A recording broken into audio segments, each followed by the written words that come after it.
BJP শাসনে ত্রিপুরার দ্রুত উন্নতি হচ্ছে দাবি নরেন্দ্র মোদীর। কংগ্রেস বামেদের ভোট দেওয়া মানে ভোট নষ্ট করা। আগরতলার আস্তাবল মাঠে বিজেপির জনসভায় প্রধানমন্ত্রী নরেন্দ্র মোদী। কংগ্রেস শাসনকালে উত্তর পূর্বাঞ্চলের জন্য লুক ইস্ট পলিসি ছিল। এর মাধ্যমে উত্তর পূর্বাঞ্চলকে শোষণ করা হতো, কিন্তু বিজেপি সরকার শাসন ক্ষমতায় আসার পর তাদের এই নীতির পরিবর্তে উত্তর পূর্বাঞ্চলের উন্নয়নের জন্য অ্যাক্ট ইস্ট পলিসি নিয়ে এসেছে। এই পরিকল্পনা কার্যকর হওয়ার জন্য উত্তর পূর্বাঞ্চলে একের পর এক উন্নয়নমূলক কাজ হচ্ছে। আজ আগরতলায় আস্তাবল মাঠে বিজেপি নির্বাচনী জনসভায় এই কথা বলেন প্রধানমন্ত্রী নরেন্দ্র মোদী। তিনি আরো বলেন, ত্রিপুরার উন্নয়নের জন্য বিজেপি সরকার হীরা মডেল নিয়ে এসেছিল। এখন ত্রিপুরা জুড়ে উন্নয়নের ব্যাপক কর্মযজ্ঞ চলছে। এখন এই মডেলের চর্চা সারা দেশেও শুরু হয়েছে। বাংলাদেশের সঙ্গে যোগাযোগ এবং ব্যবসা বাণিজ্যকে বৃদ্ধি করার লক্ষ্যে মৈত্রী সেতু স্থাপন সহ দুই দেশের মধ্যে যোগাযোগ ব্যবস্থার উন্নতি করা হয়েছে। প্রধানমন্ত্রী মোদী বলেন, সাধারণ মানুষের সুবিধার কথা চিন্তা করে বর্তমানে ত্রিপুরায় ইন্টারনেট ব্যবস্থাকে অনেক উন্নত করেছে বিজেপি সরকার। আগে যেখানে মোবাইল পরিষেবা পাওয়া কষ্টকর ছিল, এখন ত্রিপুরায় 5G মোবাইল পরিষেবা চালু হয়েছে। প্রধানমন্ত্রী হিসেবে দায়িত্ব নেওয়ার পর তিনি উত্তর পূর্বাঞ্চলে 50 বারে বেশি এসেছেন। অথচ কংগ্রেস সরকারের সময় নেতামন্ত্রীরা ত্রিপুরা উত্তর পূর্ব ভারতে কোন দিকে রয়েছে তা বলতেই পারতেন না। তারা শুধু নির্বাচন এলেই উত্তর পূর্বাঞ্চলের কথা মনে করতেন বলে মন্তব্য করেন প্রধানমন্ত্রী নরেন্দ্র মোদী। এছাড়া ত্রিপুরায় বাম রাজনীতির কথা প্রসঙ্গে নরেন্দ্র মোদী বলেন, বামেরা ত্রিপুরাকে হিংসার কেন্দ্র বানিয়ে দিয়েছিল। আগে ত্রিপুরায় কংগ্রেস এবং বামেরা একে অপরকে গালিগালাজ করত, কিন্তু নিজেদের স্বার্থ এবং অস্তিত্ব রক্ষার তাগিদে তারা এখন হাতে হাত মিলিয়ে এক হয়ে গিয়েছে। উত্তর পূর্ব ভারতে কংগ্রেস এবং বামেরা এক হয়ে গেলেও কেরালাতে এই দলগুলো নিজেদের মধ্যে একে অপরকে গালিগালাজ করছে। কংগ্রেস বামেদের কেরালার সন্ত্রাসীদের দল বলে আখ্যায়িত করেছে বলে মন্তব্য করেন প্রধানমন্ত্রী নরেন্দ্র মোদী।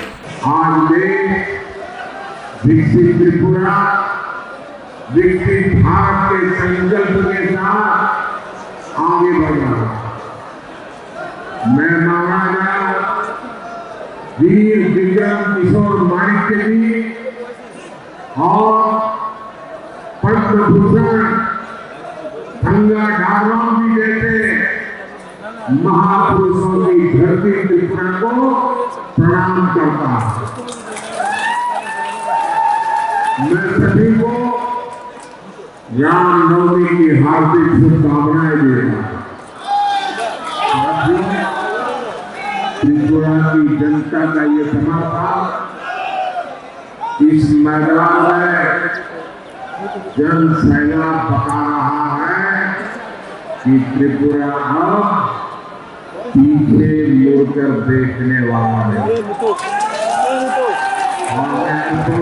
आया पूरे रास्ते भर जो उमंग उत्साह और जन सैलाब था वो दिखा रहा है त्रिपुरा का मूल क्या है, देश का मूल क्या है। मामा गैया की धरती पर हमारी माता और बहनों का इतना उत्साह ये त्रिपुरा को ठगने वालों की नींद उड़ाने वाला। त्रिपुरा जो सोच लेता है इतने अवसरवादी है, यहाँ त्रिपुरा में इनका गठबंधन है, लेकिन केरला में ये लोग एक दूसरे के जानी दुश्मन है। केरल में कांग्रेस कम्युनिस्टों को कांग्रेस पार्टी वाले रोज वहां भाषण में कम्युनिस्टों को आतंकवादी कहते हैं और कम्युनिस्ट कांग्रेस को महाभ्रष्ट है। अब वहां के अखबार जर्नलिस्ट यही बोलते साथियों, करप्शन को लेकर ये देश के साथ कैसे खेल खेलते हैं ये भी त्रिपुरा की धरती से पूरे देश को बताना चाहता है। सब जानते हैं कांग्रेस के युवराज यूपी में चुनाव हारने के बाद अपनी इज्जत बचाने के लिए केरला भाग गए। अब इन दिनों वो वहां केरला के मुख्यमंत्री ने कांग्रेस के युवराज के खिलाफ हमला बोल दिया। इसे नाराज होकर कांग्रेस के युवराज ने कहा है कि केरला के सीएम भ्रष्टाचार में डूबे हुए हैं, उनको जेल में डालना चाहिए। हमेशा केंद्रीय एजेंसियों को गाली देने वाले युवराज अब उनसे केरला के सीएम के खिलाफ कार्रवाई की मांग कर रहे हैं। यानी किसी ने उनकी आलोचना की तो कांग्रेस के विराट चाहते हैं उसे जेल के सलाखों के पीछे डाल दिया जाए। भ्रष्टाचार का दोषी कोई भी व्यक्ति छोड़ा नहीं जाएगा, यह हमारा संकल्प है। सीएम की भ्रष्ट सरकार का सब लोगों के सामने लाए, लेकिन तब कांग्रेस की बोलती बंद हो जाती। अब कांग्रेस के युवराज की आलोचना हुई तो कांग्रेस केरल के सीएम को जेल में डलवाना चाहती है, लेकिन साथियों वहां तो जेल में डलवाना चाहते हैं और यहाँ महल में भेजना चाहते हैं। ये कौन सा तरीका है? लेकिन साथियों जैसे ही कोई जांच एजेंसी कार्रवाई करेगी, यही कांग्रेस चीख कर कहना शुरू कर देगी कि मोदी ने गलत किया। यही है इन लोगों का असली चेहरा। इसलिए जब मैं कहता हूं भ्रष्टाचार हटाओ तो कांग्रेस कहती है भ्रष्टाचारी बचाओ। साथियों हम लोकसभा चुनाव में कांग्रेस और कांग्रेस पार्टियों को या एक भी वोट आप लिख के रखिए। अगर कांग्रेस को आपने एक भी वोट दिया, कम्युनिस्टों को एक भी वोट दिया, तो केंद्र में सरकार नहीं बना सकता, आपको वोट बेकार जाएगा। और इसलिए आपका वोट बीजेपी की सरकार बनाए गए गारंटी। आयुष्मान योजना के तहत 70 साल से ऊपर के सभी महानुभावों के लिए, माताओं बहनों के लिए गारंटी दी है, मुफ्त इलाज मिले। कोई गरीब घर के बुजुर्ग हो, मध्यम वर्ग के हो या उच्च वर्ग के हो, हर बुजुर्ग को बीजेपी आयुष्मान योजना के दायरे में लाए। इसका बहुत बड़ा लाभ त्रिपुरा के लोगों को, यहाँ के बुजुर्गों को। साथियों त्रिपुरा के विकास के लिए हमारी सरकार ने जिस हीरा मॉडल पर काम किया, अभी मुख्यमंत्री जी हीरा मॉडल की चर्चा कर रहे हैं, आज उसकी पूरे देश में चर्चा हो रही है।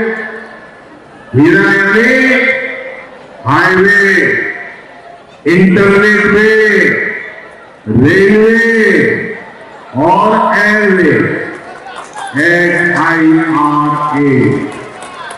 ये मैंने आपसे वायदा किया था और इसे पूरा करके दिखाया।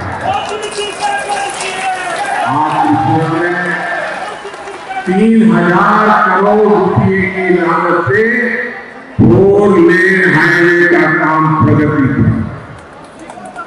देश में अगरतला बाईपास का काम भी अगले 2-2.5 वर्ष में पूरा करने का लक्ष्य है।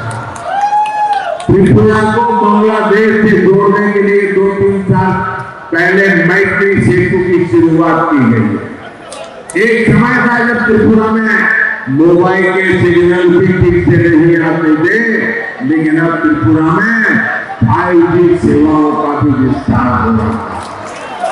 और मैं आपसे बात बताऊं, अगर दिल्ली में कांग्रेस की सरकार होती तो आपका मोबाइल बिल जो आज मोदी के राज में मोबाइल बिल 400-500 रुपये आता है, अगर कांग्रेस होती है तो आपका मोबाइल बिल 3-4 हजार रुपये से कम महीने का ये काम मोदी करता। लेकिन मोदी ने मोबाइल डेटा इतना सस्ता कर दिया है कि गरीब से गरीब भी मोबाइल पर इंटरनेट का इस्तेमाल कर रहा है। और कोविड में गरीब के बच्चे भी मोबाइल से पढ़ाई कर रहे थे और किसी से पीछे नहीं थे। रेलवे के विभाग लिए बीते 10 वर्षों में त्रिपुरा को 1 दर्जन से अधिक ट्रेनों से जोड़ा है। राज्य की रेलवे लाइन के इलेक्ट्रिफिकेशन के काम को तेजी से पूरा कराया है। हमारी सरकार है राजधानी अगरतला में महाराजा वीर विक्रम एयरपोर्ट पर नया आधुनिक टर्मिनल बनवाया।